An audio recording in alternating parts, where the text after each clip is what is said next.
Bonjour, Monsieur Gadoua. Je m'appelle Julie Hamelin. Dans le cadre de l'entrevue, on avait fait une entrevue filmée. Moi, je suis quelqu'un qui aime beaucoup promouvoir le local. J'aime goûter de nouvelles bières, donc votre entreprise m'a beaucoup intéressée. Dans le fond, c'est ça. Donc, on peut commencer l'entrevue. Bien, bienvenue. Est-ce que vous allez commercialiser d'autres bières? Oui, ben on n'arrête jamais, dans le sens que, oui, on a notre gamme de base, puis il y a toujours des produits qui vont sortir selon les saisons et ou des collaborations avec des détaillants, d'autres microbrasseries. Ça peut être aussi pour des événements, des occasions, tu sais, bière anniversaire, bière ci, bière ça. Comment avez-vous développé votre produit? Étiez-vous à la recherche d'un goût particulier? Non, ce ne serait pas un goût particulier. Je dirais que c'est avec les années, l'expérience. Tu connais la game, tu sais comment, tu n'as pas besoin de commencer à sortir tes petits chaudrons, faire des petits tests, goûter. Puis c'était surtout plus aller chercher des produits qui n'est pas surexploité.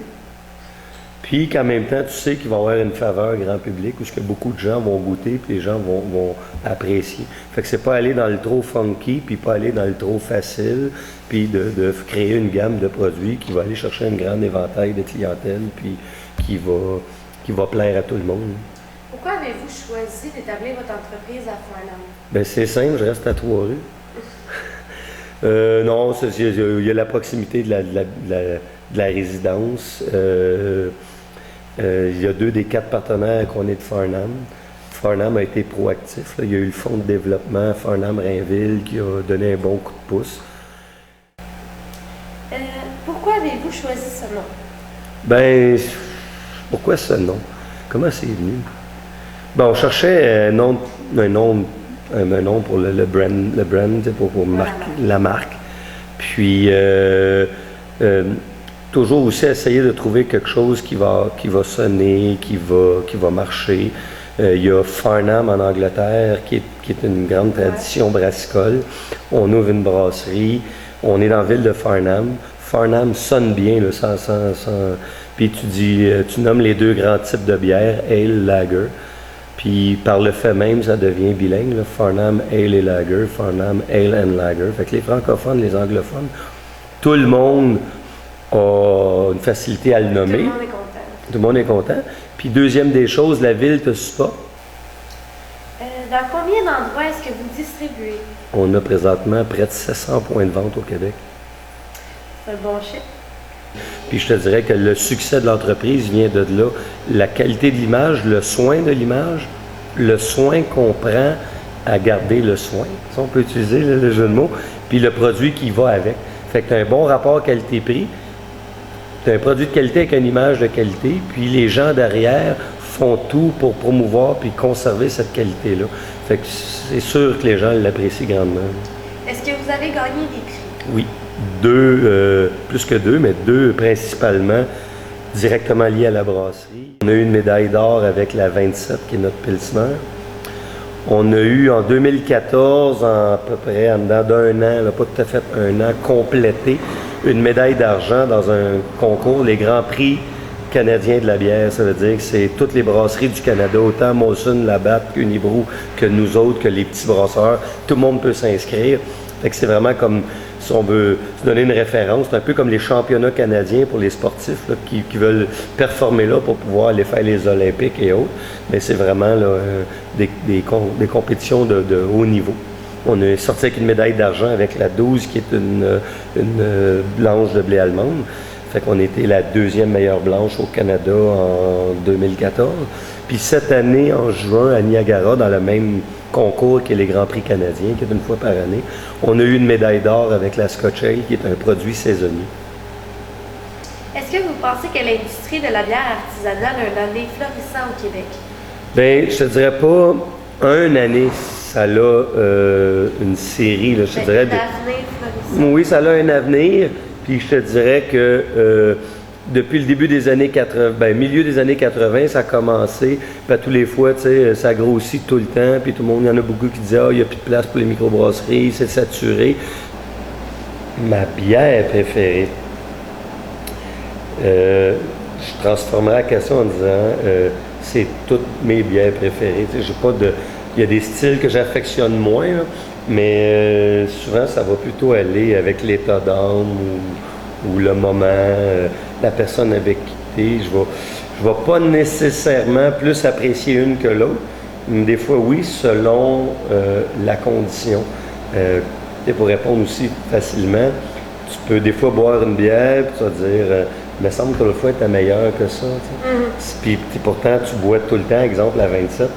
Mais des fois, c'est avec qui tu es, dans le moment que tu es. Je sais pas, tu as eu une belle surprise, tu es en belle compagnie, tu as du plaisir. Bien, c'est sûr que ta bière va être encore meilleure. Je sais pas, tu t'es chicané avec ton chum ou ta blonde, mais ça se peut que la prochaine bière, elle soit là juste pour casser le mauvais moment, mais tu vas pas autant l'apprécier. Pourquoi avez-vous choisi ce métier? Pourquoi j'ai choisi ce métier-là? Probablement qu'après la mécanique, c'est la seule chose que j'étais capable de faire.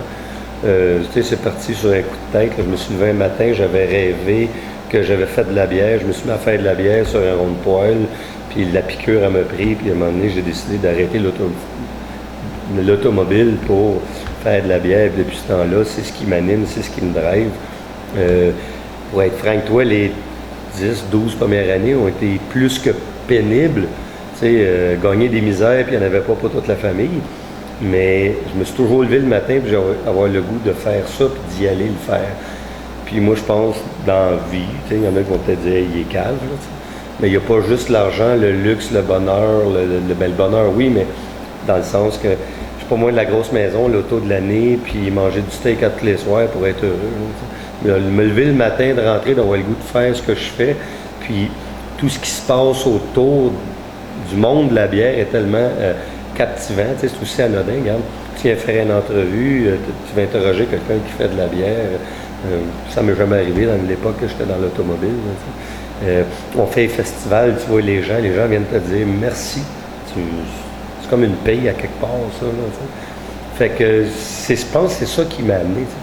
Moi, je considère la bière comme une insuline de société. T'sais. Ça va mal, tu fais quoi? Tu prends une bière. Ça va bien, tu fais quoi? Tu prends une bière. Ton chum, il dit que tu t'aimes, qu'il t'aime, tu prends une bière. Tu rencontres un vieux chum, tu prends une bière. Tu sais pas trop pourquoi tu prends une bière. Est-ce que vous avez de la parenté qui travaille ailleurs dans le domaine de la bière? De la parenté dans la bière. Non, mais à un moment donné, la première microbrasserie, j'ai parti avec mes frères. Ils ont quitté le milieu, mais ils sont pas revenus. Des parentés proches, non. Mais un domaine connexe un peu proche, la boulangerie Gadois, il y a des autres avec la levure faisaient le pain. Moi, avec la levure, je fais la bière. Fait qu'on a quand même un ingrédient commun, mais de près dans la bière, non. Est-ce que vous pensez que c'est votre ambition qui vous a emmené si loin? Oui, l'ambition, oui, on peut appeler ça de même, l'ambition, la volonté de se lever le matin, puis de toujours en faire plus, puis de se coucher le soir, d'avoir l'impression d'avoir accompli quelque chose. Je pense que c'est la raison pourquoi je me lève le matin, puis je tue à tous les jours. Est-ce que vous pensez léguer votre entreprise à père en fils? C'est difficile, à quelque part, de le faire quand tu es plusieurs actionnaires dans un projet, tu sais, puis comme ça. Mais si c'est pas de léguer l'entreprise, ça va être de léguer une façon de faire, puis une vision aux enfants. Dans le sens qu'ils vont dire, mon père s'est toujours levé le matin, tu sais, il a travaillé fort, mais il a accompli quelque chose. Puis la meilleure preuve, c'est justement quand on a eu les prix, c'est moi qui étais présent là-bas, puis ma fille qui me répond, qui dit qu'elle est fière, puis que même si on ne s'entend pas toujours, puis qu'on a des différends, décidé ça, bien que je viens d'y prouver qu'avec détermination, puis volonté, bien on arrive toujours au bout de ce qu'on veut. T'sais. Fait que si je ne réussis pas à léguer l'entreprise, mais je vais au moins léguer ce côté-là, dire que, regarde, je me suis levé le matin, je me suis retroussé les manches, puis j'ai donné plus, puis quand j'étais fatigué, puis claqué, puis à bout, bien, au lieu d'aller me coucher, j'ai continué parce qu'il fallait le faire. Bien, peut-être tu es en train d'enseigner quelque chose, puis je pense que ça vaut plus que de léguer une entreprise. C'est vraiment touchant. Quels sont les procédés de fabrication? Il y en a plusieurs, mais en gros, le procédé est quand même, à la base, quand on le dit comme ça, c'est relativement simple, mais dans chaque étape simple, il y a ses complexités. Mais en gros, c'est un mélange d'orge maltais, principalement. Il peut y avoir du blé au travers et autres types de céréales, mais 95% de la céréale va être l'orge. En fin de compte, c'est un gruyot qu'on fait avec de l'orge et de l'eau. On va extraire un jus sucré qu'on va appeler le mou, qu'on va amener à ébullition, qu'on va mettre des houblons pour donner de l'amertume et des arômes. Puis après ça, on va refroidir parce qu'on a bouilli. On va le refroidir, puis on va y ajouter de la levure, puis on va faire fermenter, puis on va faire une bière. C'est vulgarisé, mais en gros, c'est ça. Donc, merci pour l'entrevue. Ça me fait plaisir. Je souhaite que vous allez loin dans votre entreprise. Est-ce que vous avez d'autres dates à votre calendrier? D'autres dates? D'autres événements? Oui, événements. Bon, on vient de célébrer le 2e anniversaire la semaine dernière. Semaine prochaine, le 16 octobre, ça va se passer au Vermont. Après ça, probablement qu'ils vont avoir un party d'Halloween. On fait aussi beaucoup de corporatifs, tant au niveau levée de fonds et toute autre chose du genre. Comme là, on est un commanditaire pour les festivals du Nouveau Cinéma sur la place des festivals à Montréal. Fait que la place des festivals à Montréal, puisqu'il y a eu les Juste pour rire, les festivals de jazz, puis que toutes les grandes brasseries y ont été, mais Farnham est tranquillement en train de faire sa petite place, puis de jouer dans le cours des grands. Il y a les productions Cadam là, en fin octobre à Granby qui ont 4 jours d'événements. On est le fournisseur officiel. Juste à suivre le Facebook aussi, les réseaux sociaux. On parle de nous pas mal, puis on voit tous les événements qui vont, parce que des fois, ils s'ajoutent au fur et à mesure sur le calendrier. Donc, merci pour l'entrevue. Merci.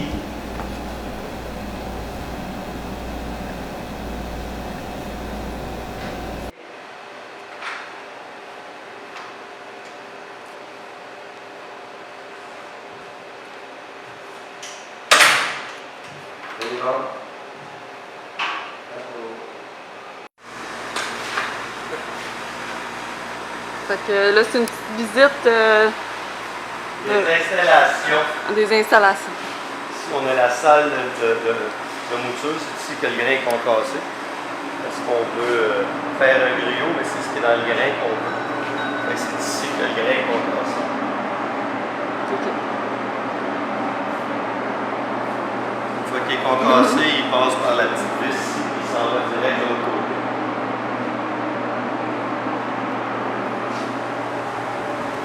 Ici, on a la salle de jeu. Faites attention, les planchers, les boyaux. Ici, on a la salle de brassage. C'est là le procédé qu'on parlait tantôt. C'est ici que ça se passe.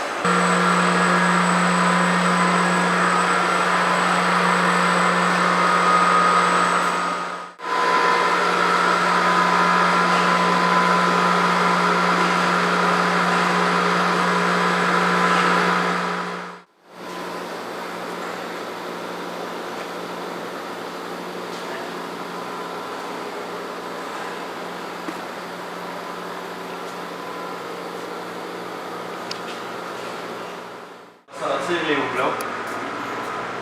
Là, ici, on a la salle de canage et d'enfûtage. Là, présentement, il est en train de faire des fûts. C'est ici qu'on encanne. OK. Les cannes partent d'ici, sont envoyées direct dans la ligne, puis ils sortent au bout en 4 packs.